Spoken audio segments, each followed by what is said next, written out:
Marvel Rivals Season 1 is less than a day away, and we finally got our hands on some official patch notes. I'm gonna break this down as quickly as I possibly can here. Before I get started, though, I want to give a massive shout out to the channel members. If you guys want in on these shout outs, as well as some custom emotes for the live streams, then consider hitting that join button today. But let's go ahead and jump on into it here. We already know that the new content coming to the game is 2 of the Fantastic Four, as well as the New York maps, yada yada. So I'm really gonna try and condense these patch notes down here to what I think is interesting and most noteworthy. Starting off, they say that you're going to be able to jump into the new arcade mode, Doom match, and its map, Sanctum Sanctorum. They say 8 to 12 players are going to engage in battle with the top 50% emerging victorious. On top of that, in the Convoy and Convergence game mode, both sides are going to be able to transition to the next spawn room sometime after the attacking side completes the current target. Skipping past the season and the store portion here, we're moving on into some ranked changes. They say they've introduced the Celestial rank,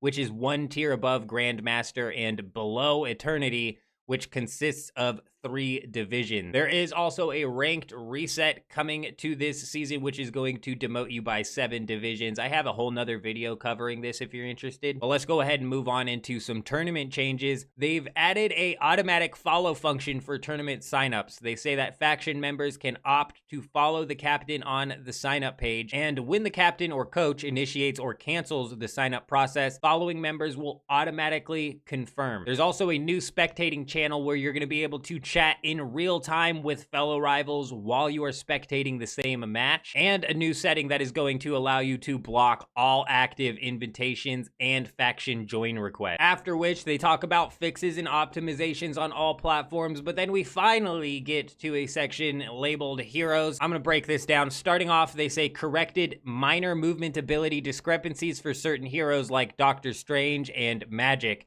at both low and high frame rates. So the better movement at higher frame rates has been adjusted here. They've also addressed occasional malfunctions with or inability to use Wolverine's team-up ability. I'm not sure what was happening here, but they seem to have addressed the problem. And they also fixed occasional incorrect resets of Winter Soldier's ultimate ability. They fixed an issue where the Winter Soldier's ultimate ability would sometimes fail to hit targets within its range. They've corrected instances where Iron Man's ultimate ability would sometimes pass through Hela during her ultimate ability. They've resolved the occasional synchronization issue for Venom and Spider-Man after swinging and wall crawling, and they've rectified an issue where Rocket Raccoon, while on Groot's shoulders, could irregularly place battle rebirth beacons in an abnormal map location, trapping teammates after revival. They fixed an occasional camera irregularity after Loki transformed into certain characters during his ultimate ability, as well as they fixed an issue that could sometimes occur when Adam, Warlock, Mantis, or Star-Lord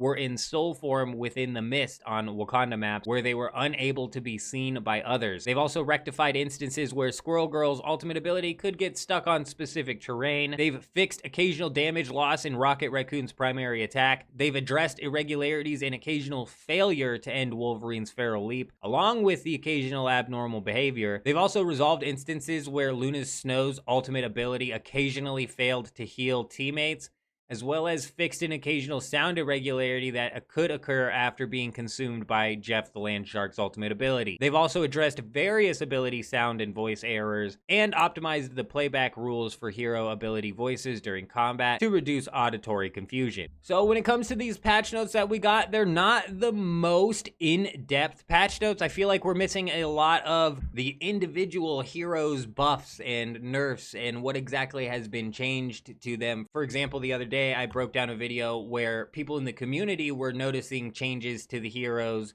such as Wolverine's health being buffed or Storm doing a bit more damage. However, we've yet to get any sort of official feedback as to what's going on with which heroes. I anticipate that they will drop something like that, but like I said, we are less than a day away from the launch of Season 1 here, so I'm gonna do some extra digging, see if I can find anything on some hero patch notes. So keep an eye out on the channel for that. But that's all I wanted to break down inside of this video. I hope you guys all have an amazing day.